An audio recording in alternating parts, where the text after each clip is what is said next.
sallallahu alaihi wa ala alihi wasallam. Assalamualaikum warahmatullahi wabarakatuh.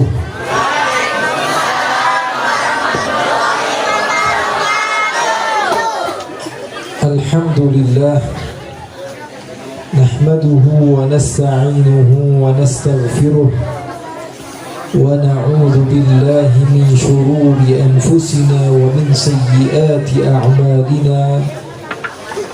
Man yahdihillahu fala mudilla lahu wa man yudlil fala hadiya lahu. Ashhadu an la ilaha illallah wahdahu la sharika lahu wa ashhadu anna sayyidana wa habibana wa azimana wa qurrata a'yunina wa nura qulubina Muhammadan abduhu wa rasuluh. Allahumma fasalli wa sallim wa barik wa karrim wa azim wa majid wa takarram wa tahannan ala sayyidina Muhammadin wa ala alihi wa sahbihi ajma'in. Subhanaka la ilma lana illa ma 'allamtana innaka antal alimul hakim. Rabbi shrah li sadri wa yassir li amri wahlul 'uqdatam min lisani yafqahu qawli. Allahumma inni a'udzu bika min 'ilmin la yanfa'u 'amalin la yurfa'u wa qalbin la yakhsha'u wa du'a'in la yustajabu lahu wa la hawla wa la quwwata illa billahil 'aliyyil 'azim. Kumaha damang sadayana sehat? Sehat badannya sehat? Sehat badannya sehat? Sehat dompetnya sehat? Alhamdulillah. Kita bersyukur kepada Allah Subhanahu wa ta'ala. Malam hari ini kita memperingati Maulid Nabi besar Muhammad sallallahu alaihi wasallam, mengenang akan kelahiran makhluk termulia yang Allah ciptakan. Makhluk yang Allah ciptakan tidak ada duanya, yang termulia dari semua makhluk yang Allah ciptakan. Bahkan di dalam akidah kita diwajibkan mengimani bahwa Nabi Muhammad adalah sebaik-baiknya makhluk Allah, wa afdalul khalqi 'alal itlaqi nabiyyina famil 'ani syiqaqi. Kata ulama bahwa sebaik-baiknya makhluk Allah yang harus kita yakini, yang harus kita imani, sebaik-baiknya manusia yang diciptakan oleh Allah adalah Nabi besar Muhammad sallallahu alaihi wasallam. Tidak ada manusia yang serupa seperti Rasulullah. Oleh karena itu wajar atau tidak ketika umat Nabi Muhammad sallallahu alaihi wasallam memperingati hari di mana Rasulullah dilahirkan. Wajar atau tidak kira-kira? Wajar. Karena Nabi Muhammad sallallahu alaihi wasallam adalah manusia yang paling sempurna.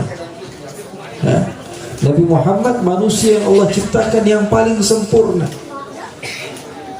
paling pemberani, paling tampan, paling dermawan sallallahu alaihi wasallam. Beliau adalah suri tauladan, contoh.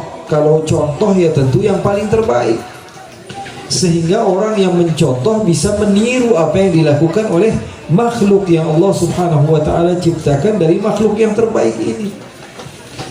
Tidak ada alasan bagi kita untuk tidak cinta kepada Rasulullah. Tidak ada alasan bagi kita untuk tidak sayang kepada Nabi Muhammad SAW. Nabi Muhammad memiliki keindahan secara keseluruhan. Manusia itu biasanya, kata Al-Imam Al-Ghazali, suka kepada yang indah-indah. Itu sudah sunatullah.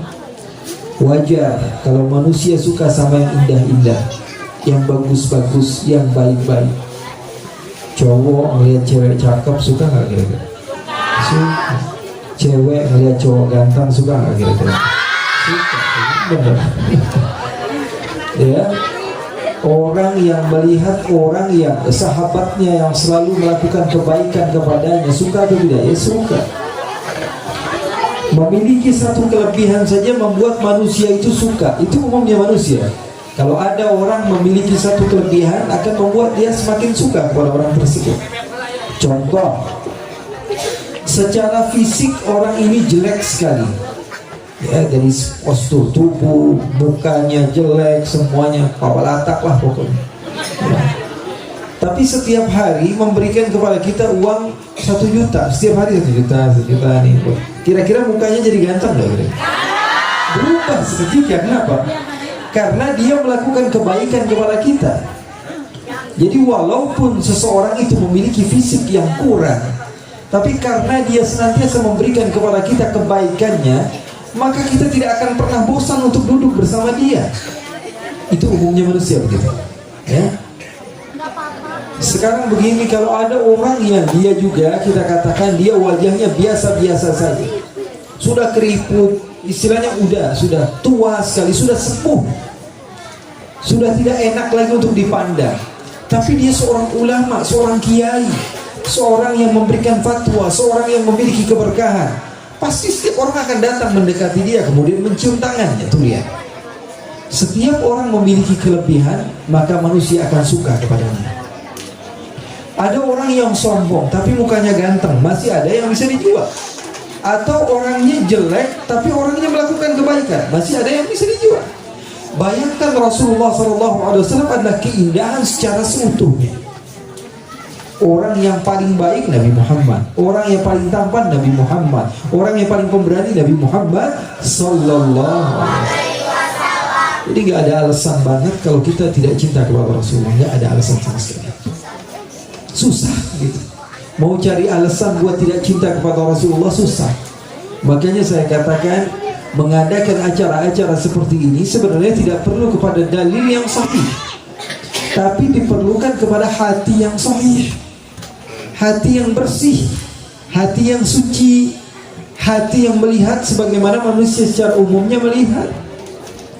Nabi Muhammad SAW keindahan secara keseluruhan. Ada sahabat Nabi, beliau pada suatu malam memandang kepada indahnya bulan purnama. Biasanya manusia kalau dia sedang bertafakur, dia akan melihat keindahan ciptaan-ciptaan Allah. Bulan purnama ini nikmat sekali dipandang. Kalau malam 14 kita lihat ke langit, langit yang begitu gelap, tapi di tengah-tengahnya ada rembulan yang begitu bersinar. Itu namanya bulan purnama. Bulan purnama begitu indah. Sahabat ini dia buka jendela rumahnya, dia perhatikan bulan purnama, nikmat sekali memandang bulan purnama. Ciptaan Allah Subhanahu wa taala yang begitu indah. Lalu ketika beliau sedang asyik memandang bulan purnama tersebut, tiba-tiba Rasulullah melewati gang yang dimana beliau sedang memandang bulan purnama. Maka apa kata beliau? Maka saya berubah, yang tadinya melihat bulan purnama, saya rubah melihat wajah Rasulullah. Kemudian saya lihat lagi bulan purnama, kemudian saya lihat lagi Rasulullah, kemudian saya lihat lagi bulan purnama, kemudian saya lihat lagi Rasulullah. Demi Allah, wajah Rasulullah lebih bersinar dibanding bulan purnama sekalipun. Sallu ala Nabi Muhammad. Indah sekali Rasulullah SAW. Siti Aisyah pernah, beliau sedang menggunakan jarum, ya, jarum tipis. Tiba-tiba jarumnya terjatuh dan mati lampu. Beliau cari-cari di mana jarumnya, tidak berjumpa. Ketika itu apa yang terjadi? Nabi Muhammad masuk ke dalam rumah tersebut. Seketika rumah tersebut bercahaya sehingga Siti Aisyah bisa melihat dari ujung ke ujung rumah. Lalu Rasulullah SAW bertanya, apa yang terjadi wahai Aisyah? Kata Siti Aisyah, ma adwa'aka ya Rasulullah, alangkah bercahayanya dirimu ya Rasulullah, sehingga Rasulullah SAW ya masuk dalam rumah tersebut dan Sayyidah Aisyah bisa melihat apa yang ada di dalam isi rumah. Karena ngelihat itu dengan mata atau dengan cahaya. Saya mau tanya ibu-ibu, kita ini melihat dengan mata atau dengan cahaya? Mata. Kita ngelihat dengan mata atau cahaya, ibu? Mata. Kalau masuk ke dalam kamar kemudian kita matikan lampu, bisa lihat nggak? Berarti kita melihat dengan mata atau dengan cahaya? Cahaya atau mata? Orang yang beranggapan bahwa dia melihat dengan mata, katakan kepadanya masuk ke dalam satu kamar, matikan lampu, dia tidak bisa melihat.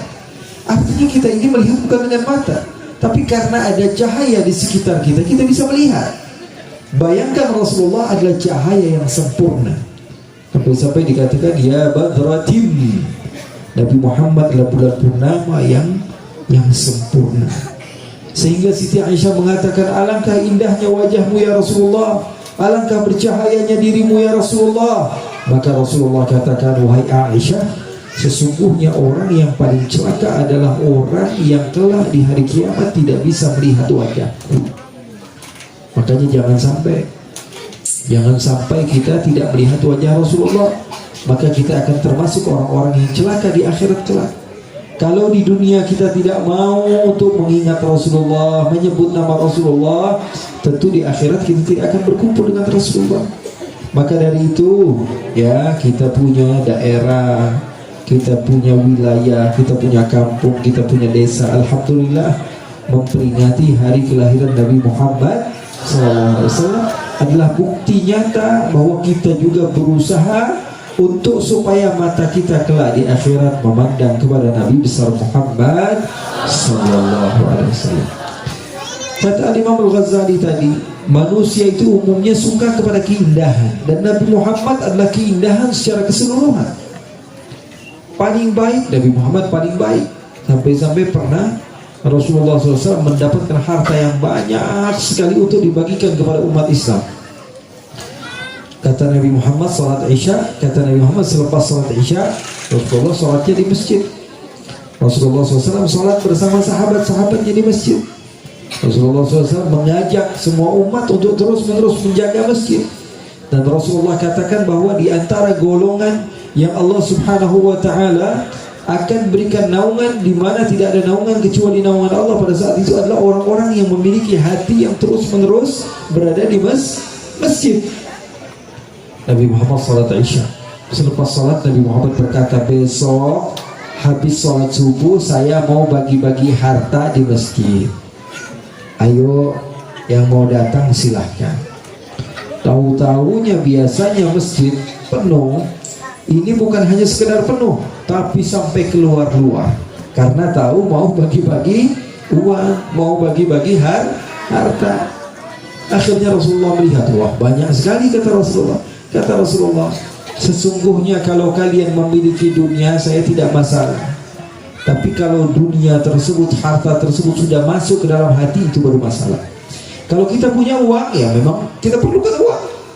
Bahkan di dalam rukun-rukun Islam, dia katakan ada saja orang mengatakan, oh saya mah nggak perlu uang, yang penting saya punya Allah. Ya. Sekarang saya tanya, rukun-rukun Islam ada berapa? Ada 5. 4 diantaranya memerlukan uang. Salat perlu menutup aurat, menutup aurat perlu kepada baju perlu dibeli. Berarti salat perlu uang. Zakat perlu uang. Puasa ada sahur, ada buka, perlu uang. Haji pakai daun, berangkat haji, ya, perlu kepada uang. Artinya ketika kita menjadikan uang tersebut, harta tersebut untuk Allah dan Rasulnya, maka sesuai dengan syariat Allah. Jangan katakan, wah saya nggak mau harta, saya maunya ibadah saja kepada Allah. Sementara ibadah yang terpenting saja memerlukan harta, maka tidak masalah. Punya harta tidak masalah, tapi harta tersebut jadikan di tangan saja, bukan dijadikan di dalam hati. Kalau sudah ada di dalam hati, sudah. Kita terkadang sama saudara sendiri, sama keluarga sendiri bermusuhan gara-gara nikmat yang kecil, ya, harta yang sedikit, tapi menjadi bermusuhan terus-menerus seumur hidup kepada orang yang memiliki ikatan keluarga kepada kita. Na'udzubillah min dzalik. Oleh karena itu Nabi Muhammad katakan, saya tidak takut kalian kaya, umat saya kaya, saya tidak takut. Tapi kalau dunia sudah merasuk di dalam hati, ini yang bahaya, kata Nabi. Maka Nabi Muhammad membagikan sampai datang waktu siang belum selesai. Karena banyaknya orang yang mengantri untuk mendapat bagian daripada harta tersebut. Setelah selesai Rasulullah SAW membagikan harta, Nabi Muhammad SAW pulang ke rumah. Tanya kepada istrinya Siti Aisyah, "Wahai istriku, ada makanan apa?"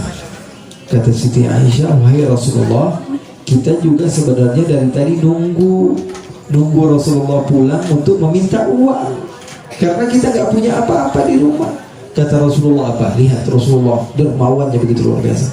"Oh ya Allah, saya lupa. Saking asiknya membagikan uang kepada umat, sehingga saya lupa bahwa di rumah saya juga gak punya apa-apa." Lalu bagaimana ini? Kata Siti Aisyah. Kata Siti Aisyah, kata Rasulullah, "Kalau begitu kita puasa lagi aja." Tuh lihat ya. Nabi Muhammad bukan hanya dermawan di saat punya, tapi Nabi Muhammad SAW pun merelakan dirinya tidak memiliki apapun demi orang lain. Sallallahu alaihi wa ala alihi wa sahbihi wasallam. Itu diantara sifat Rasulullah SAW. Rasulullah dermawan. Kata sahabat, "Wa kana ajwadu ma yakunu fi Ramadan, wa kana ajwadu min ar-rihil mursalah." Nabi Muhammad kalau dermawannya jangan ditanya, kata sahabat. Betul-betul memberikan hartanya kepada sahabat-sahabatnya.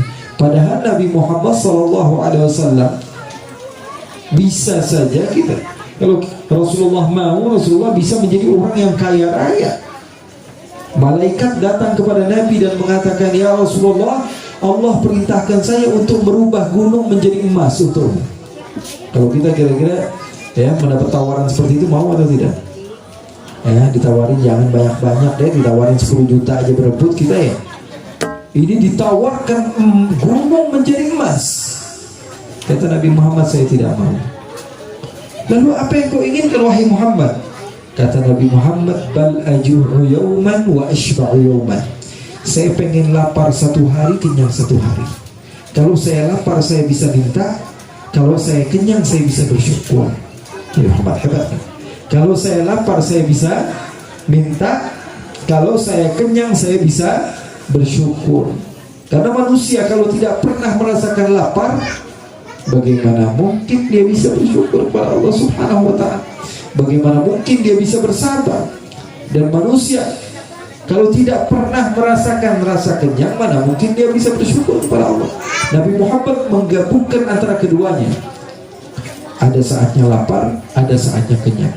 Jadi kalau kita tahu rasanya kenyang, kita juga bisa tahu rasanya lapar, maka kenikmatan tersebut akan tergabung pada diri kita. Jadi Nabi Muhammad itu miskinnya pilihan. Beda sama kita. Nabi Muhammad tidak memiliki apapun, Rasulullah sabar. Ya sabarnya berhak untuk sabar. Karena apa? Nabi Muhammad bersyukur. Ya memang berhak untuk bersyukur. Karena apa? Karena Nabi Muhammad kalau mau jadi orang kaya bisa, tapi Nabi Muhammad tidak mau. Nah, kalau kita bersyukur, saya mau bersyukur aja Bib, apa adanya, emang dari sononya begitu kita. Ya, memang susahnya dari sana ya. Tapi sekelas Nabi Muhammad SAW mampu untuk menjadi orang kaya raya, tapi Nabi Muhammad lebih memilih untuk bersabar di sisi Allah di saat tidak punya, dan bersyukur kepada Allah di saat diberikan oleh Allah. Jadi jangan dikira Nabi Muhammad susah terus hidupnya, tidak. Nabi Muhammad SAW hidup penuh dengan kebahagiaan. Begitulah umat Islam. Jadi jangan dikira bahwa orang yang rajin ibadah itu hanya harus orang-orang yang meninggalkan dunia, tidak. Nabi Muhammad mengajarkan kepada kita untuk mengambil bagian kita juga dari dunia, tidak masalah. Tapi jangan sampai dunia tersebut masuk ke dalam hati kita sehingga kita melupakan Allah Subhanahu wa ta'ala. Ada sebagian orang memang lebih pantas untuk tidak memiliki harta karena Allah sayang kepadanya. Karena kalau sudah punya harta pasti lupa sama Allah, maka bersyukur. Ada orang yang justru Allah berikan kekayaan karena kalau dia miskin bisa jadi dia kufur kepada Allah. Ada yang seperti itu. Karena dia miskin akhirnya dia jual agamanya, yang penting dia punya beras. Ada orang seperti itu. Makanya kita syukuri saja apa yang Allah berikan kepada kita. Allah berikan harta kepada kita, alhamdulillah. Belum diberikan harta, alhamdulillah. Yang terpenting kita ada ikhtiar berusaha. Nabi Muhammad SAW yang paling dermawan. Nabi Muhammad paling berani. Jangan dikira Nabi Muhammad SAW hanya diam-diam saja, tidak. Sampai-sampai dikatakan, tahu Sayyidina Umar bin Khattab sahabat Nabi yang paling berani, Sayyidina Ali bin Abi Thalib yang sangat pemberani. Beliau berdua mengatakan, kunna idza hamiyal watis ittaqaina bi Rasulillah. Kalian mau tahu saya ini di mana kalau perang sedang berkecambuk? Kalau perang sedang berkecambuk, ini posisi Umar di mana? Posisi Ali bin Abi Thalib di mana? Kata mereka berdua, kami ngumpet di belakang Rasulullah. Jadi kira-kira Rasulullah berani atau tidak berani? Berani. Sekelas Sayyidina Umar kata Nabi Muhammad, idza salaka Umar ma salaka Umar fajjan illa wa salaka syaitanu fajjan akhar. Kalau Umar melewati satu gang, setan pasti cari gang yang lain biar aman dari Umar bin Khattab. Berani Sayyidina Umar. Tapi kata Sayyidina Umar, kalau saya perang sedang berkecambuk, saya ngumpet di belakang Nabi Muhammad sallallahu alaihi wasallam. Menunjukkan Nabi Muhammad pemberani luar biasa. Bahkan dahulu diceritakan ketika Rasulullah masih berada di kota Makkah, ada seorang pemberani bernama Rukanah. Rukanah ini penggulat ya. Dia penggulat, pemberani dia. Sampai di dalam riwayat dikatakan kalau dia berdiri di satu karpet, ditarik 40 orang dia nggak gerak. Jadi kuda-kudanya kuat. Siapa namanya? Rukanah. Ini diceritakan di dalam hadis. Rukanah ini pemberani sekali. Dia penggulat yang kuat sekali. Dia mendatangi Nabi Muhammad. Dia katakan, Muhammad, saya tidak percaya dengan Tuhan yang kau ajak saya untuk menyembah kepadanya.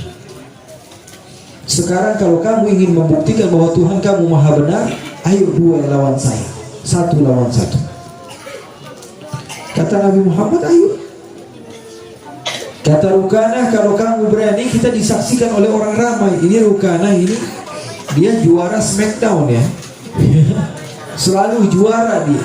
Jadi orang-orang Quraisy sudah tahu Rukanah ini adalah orang yang sangat kuat. Katanya menantang Nabi, dia katakan, kalau kamu betul-betul berani, ayo kita panggil semua orang menonton pertandingan antara saya dan kamu. Kata Nabi Muhammad, oke, tidak masalah. Lalu tidak jauh dari Ka'bah dibuat satu lapangan, di situ Nabi Muhammad dan Rukanah. Apa yang terjadi, ikhwani?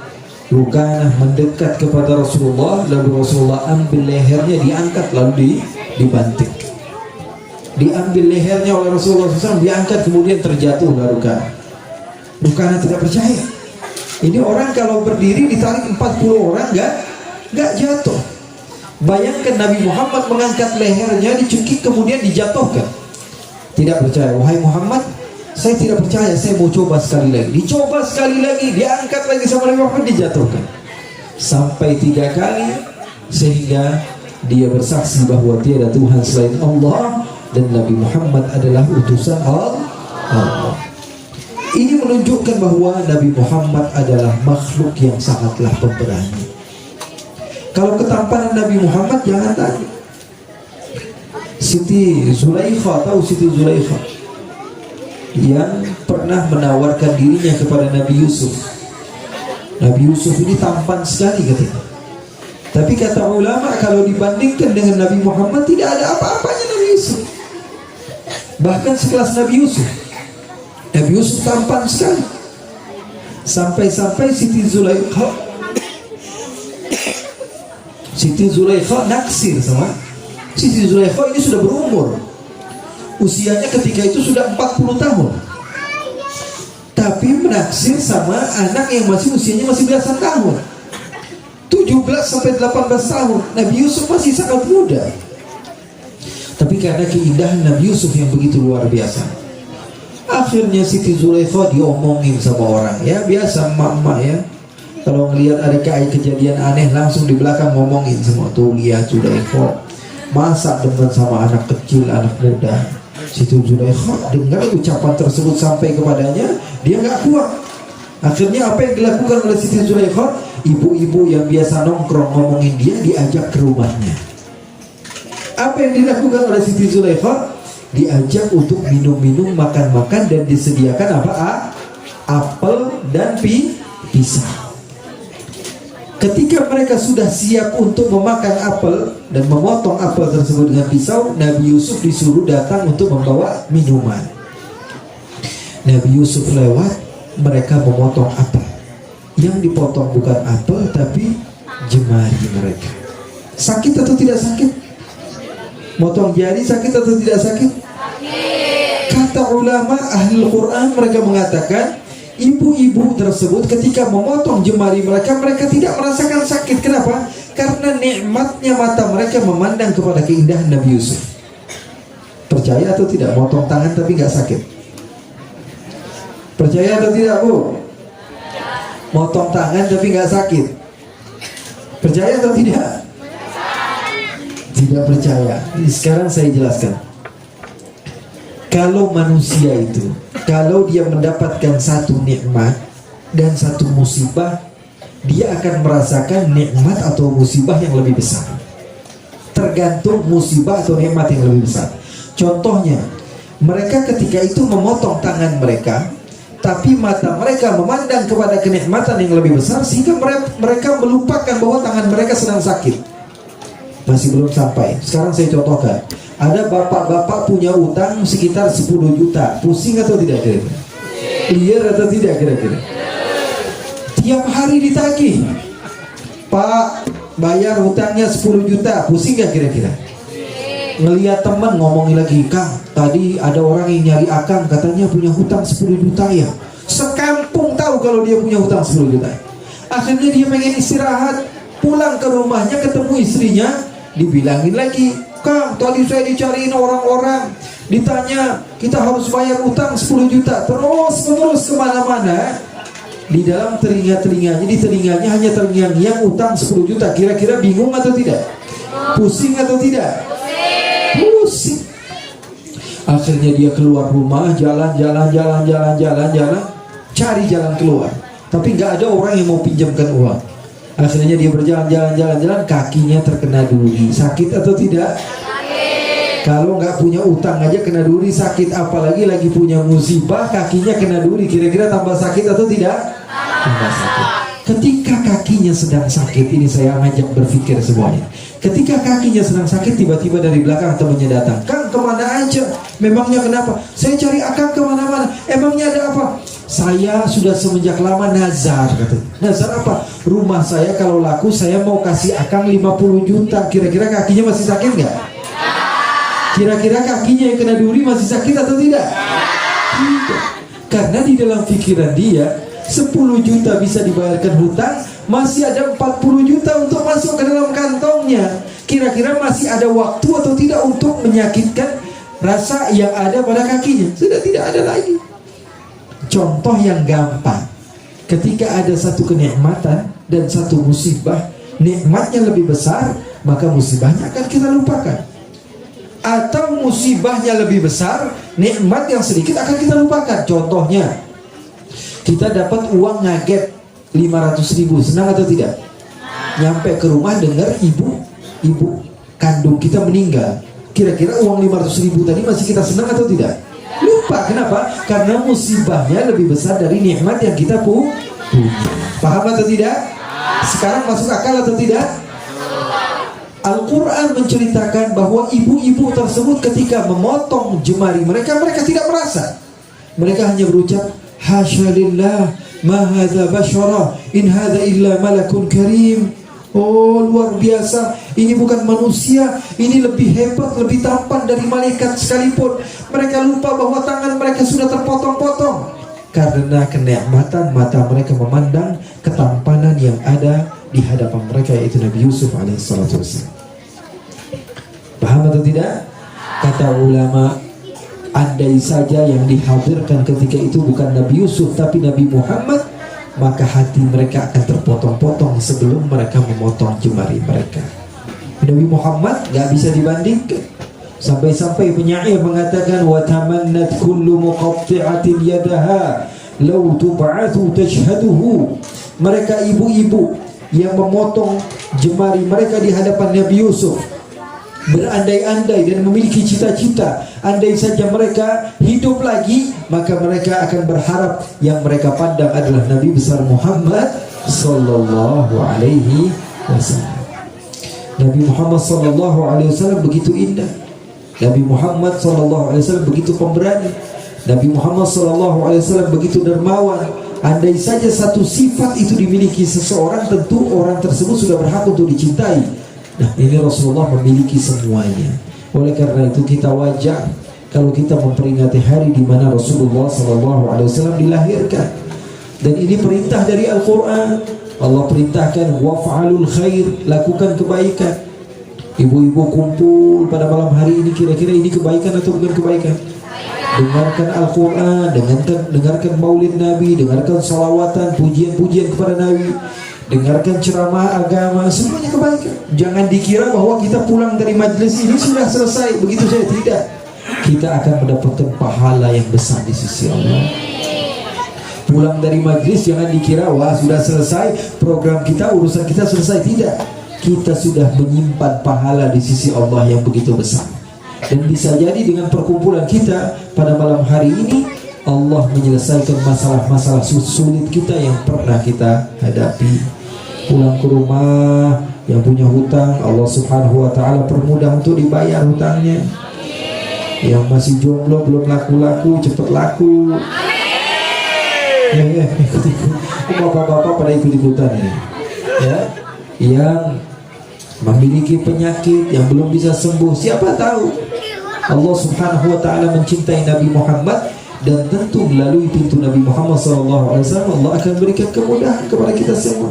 Yang punya penyakit, insya Allah pulang dari majlis ini Allah berikan kesembuhan. Yang memiliki keluarga yang kekurangan, insya Allah setelah hadir dalam majlis ilmu seperti ini, insya Allah Allah berikan kelebihan. Dan insya Allah Allah berikan kepada kita keberkahan dunia dan akhirat. Nabi Muhammad ketika hijrah dari kota Makkah menuju kota Madinah, yang pertama kali Nabi Muhammad lakukan, catat, yang pertama kali Nabi Muhammad lakukan adalah Nabi Muhammad menyatukan hati antara muhajirin dan ansar. Itu yang pertama kali. Makanya teman-teman saya bertanya kepada saya, Habib, kok dakwah Habib banyak diterima di mana-mana? Bukan hanya di Indonesia, tapi di luar negeri. Bukan hanya secara offline, tapi online juga banyak teman-teman.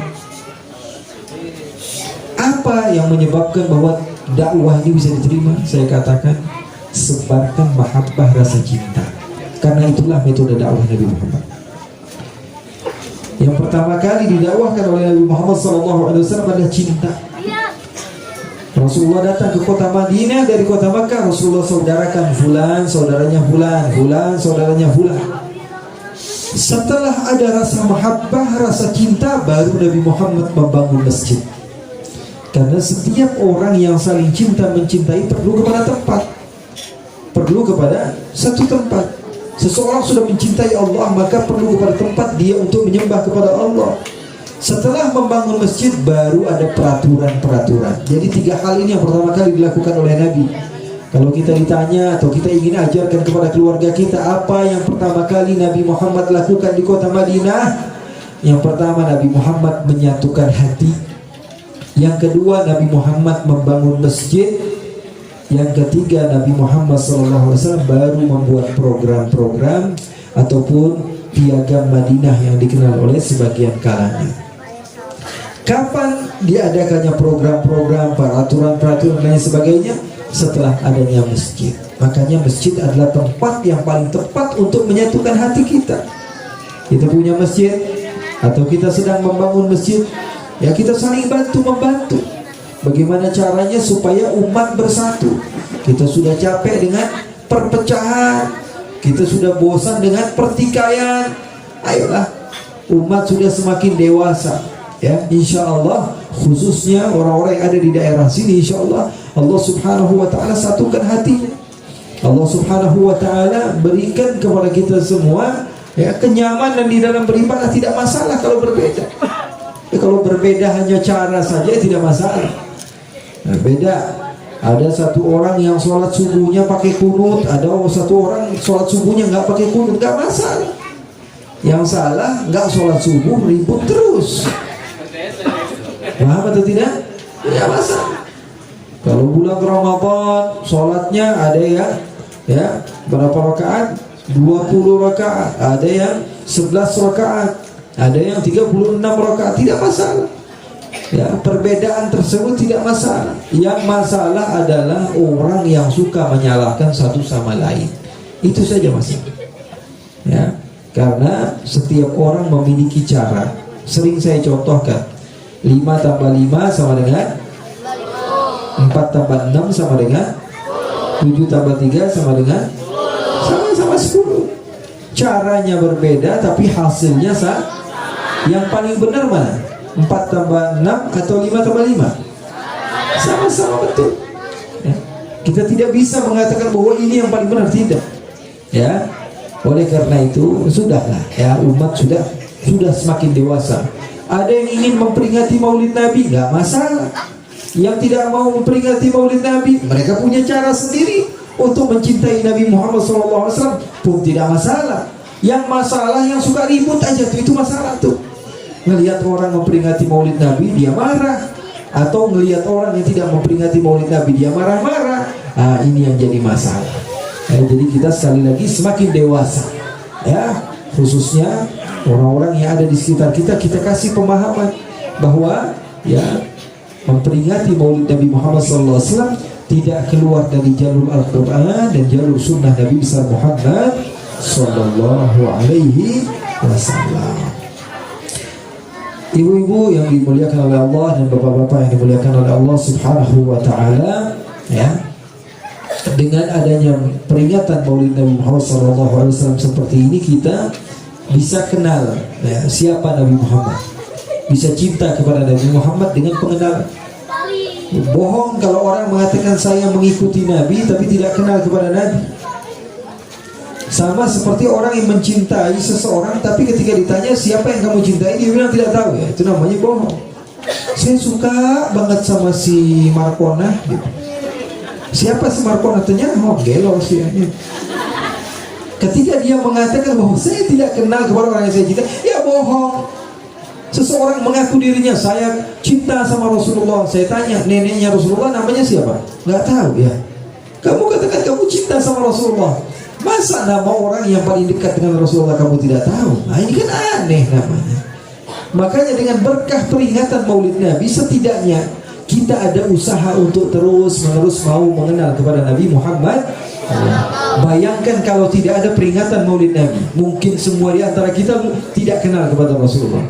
Sudah ada Maulid Nabi Muhammad saja, terkadang sejarah Nabi masih kita kosong, masih kita kurang kenal kepada siapa Nabi besar Muhammad Sallallahu Alaihi Wasallam. Mudah-mudahan barakah, mudah-mudahan manfaat, dan insya Allah Allah Subhanahu Wa Taala berikan kepada kita pahala yang berlipat. Ya, ibu-ibu semua yang sudah meninggalkan rumahnya untuk duduk di tempat ini, tempat ini menjadi mulia karena Nabi Muhammad.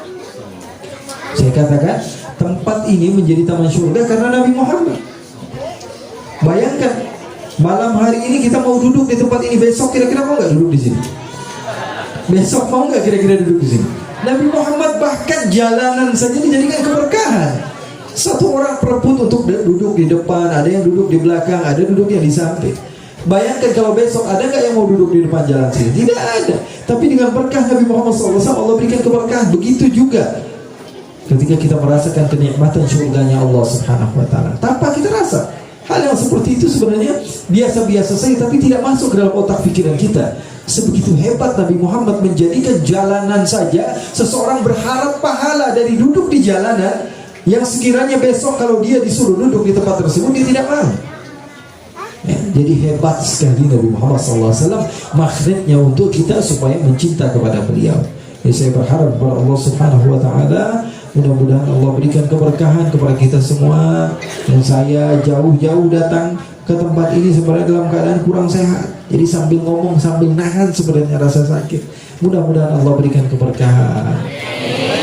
Dan alhamdulillah bisa sampai juga ke sini. Alhamdulillah. Dan juga setelah ini saya masih ada 2 atau 3 acara lagi. Doakan supaya sehat walafiat dan terus-menerus bisa berjuang, berdakwah, meneruskan perjuangan baginda Nabi besar Muhammad sallallahu alaihi wasallam. Dan saya sekali lagi berharap mudah-mudahan ibu-ibu, bapak-bapak keluar dari majelis ini hatinya semakin tenang, semakin tentram, semakin damai, semakin semangat untuk beribadah kepada Allah. Kalau dahulu katanya para ulama, mereka tidak perlu berbicara, duduk saja sekali memandang kepada mereka menjadikan semangat kita di dalam beribadah semakin kencang, semakin kuat. Saya berharap duduknya kita pada malam hari ini memberikan kepada kita semangat yang lebih. Setelah kita keluar dari majlis ini, insya Allah Allah memberikan semangat untuk kita supaya bisa beribadah di jalan Allah subhanahu wa ta'ala. Diampuni dosa-dosa kita, diangkat derajat kita, dijadikan orang tua kita orang tua yang dijaga oleh Allah dari maksiat dan terus-menerus melakukan taat. Kita memiliki anak-anak, Allah berikan kepada kita kekuatan untuk mentarbiyah mereka, untuk mendidik mereka, menjadikan mereka orang-orang yang bisa membanggakan Allah dan Rasulnya. Amin ya Rabbal. اللهم اجعل جمعنا هذا جمعا مرحوما وتفرقنا من بعده تفرقا معصوما ولا تجعل اللهم فينا ولا منا ولا معنا شقيا ولا محروما. Ya Allah, jadikanlah perkumpulan kami ini perkumpulan yang Kau cintai ya Allah. Tidaklah kami keluar dari tempat ini kecuali dosa kami telah Kau hapus ya Allah, derajat kami telah Kau naikkan ya Allah.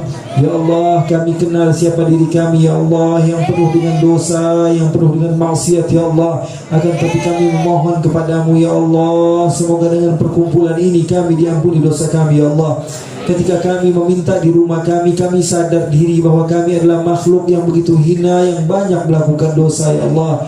Tapi Nabi Muhammad SAW bersabda bahwa tidaklah berkumpul 40 orang dari umatku kecuali salah seorang di antara mereka adalah orang yang soleh, orang yang dekat kepada Allah subhanahu wa ta'ala. Maka jumlah kami jauh lebih banyak dari 40 orang, dan kami yakin salah seorang di antara yang hadir adalah orang yang dicintai oleh Allah dan dekat kepada Allah. Maka jangan lihat kami, tapi lihat mereka, keberadaan mereka bersama kami ya Allah. Ya Allah, dengan keberadaan mereka bersama kami ya Allah, kami memohon doa kami diijabah ya Allah. Berikanlah kepada kami husnul khatimah. Berikanlah kepada kami husnul khatimah. Berikanlah kepada kami husnul khatimah. Karena untuk apa amalan-amalan yang banyak kami lakukan kalau kami mati dalam keadaan su'ul khatimah ya Allah. Oleh karena itu berikanlah kepada kami husnul khatimah. Matikanlah kami dalam keadaan baik, dan kumpulkanlah kami kelak di akhirat bersama orang-orang yang baik ya Allah. Ya Allah ya Rabbal Alamin, hari-hari kami dipenuhi dengan hal-hal yang melalaikan kami akan-Mu ya Allah. Kami selalu lupa kepadamu ya Allah, ibadah kami seadanya ya Allah. Oleh karena itu dengan perkumpulan kami di malam hari ini, berikanlah kami semangat ya Allah, dan ingatkanlah kepada kami selalu bahwa sesungguhnya kehidupan di dunia hanyalah sementara ya Allah.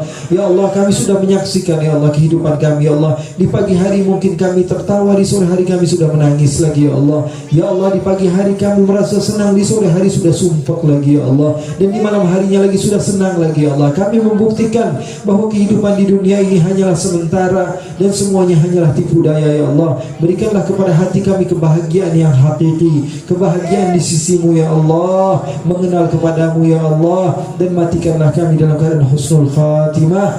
Matikanlah kami dalam keadaan husnul khatimah. Kami tidak pernah sadar ya Allah, padahal mata kami memandang orang-orang yang ada di sekitar kami ya Allah, usia kami semakin tua ya Allah, dan kami tidak pernah menjadikan pembelajaran bahwa banyak orang yang usianya di bawah kami lebih dahulu meninggalkan kami ya Allah. Ya Allah, kami tahu bahwa sungguhnya kuburan tidak pernah kenal kepada yang namanya usia ya Allah. Oleh karena itu matikanlah kami dalam keadaan husnul khatimah ya Allah. Kami takut kami ditarik ajal kami, nyawa kami di saat kami lalai kepadamu ya Allah. Kemudian kami akan mendapatkan siksaan yang terus-menerus di neraka-Mu ya Allah. Na'udzubillah min dzalik, kami berlindung ya Allah. Kami yakin salah seorang di antara yang hadir pada malam hari ini adalah orang yang saleh ya Allah. Maka dengarlah doa kami dengan keberadaan mereka ya Allah. Jangan matikan kami dalam keadaan lalai ya Allah. Kami takut ya Allah. Kami takut ya Allah. Kami takut ya Allah. Berikanlah kepada kami wafat dalam keadaan husnul khatimah. Amin ya Rabbal. Mudah-mudahan barakah, mudah-mudahan manfaat, dan Allah berikan kebaikan kepada kita semua. dan insya Allah Allah jumpakan kita lagi sebelum di surga. Allah jumpakan kita lagi insya Allah dalam keadaan lebih sehat, lebih afiat. Amin ya rabbal alamin. Wassallallahu wasallam wa baraka ala sayyidina Muhammadin walhamdulillahi rabbil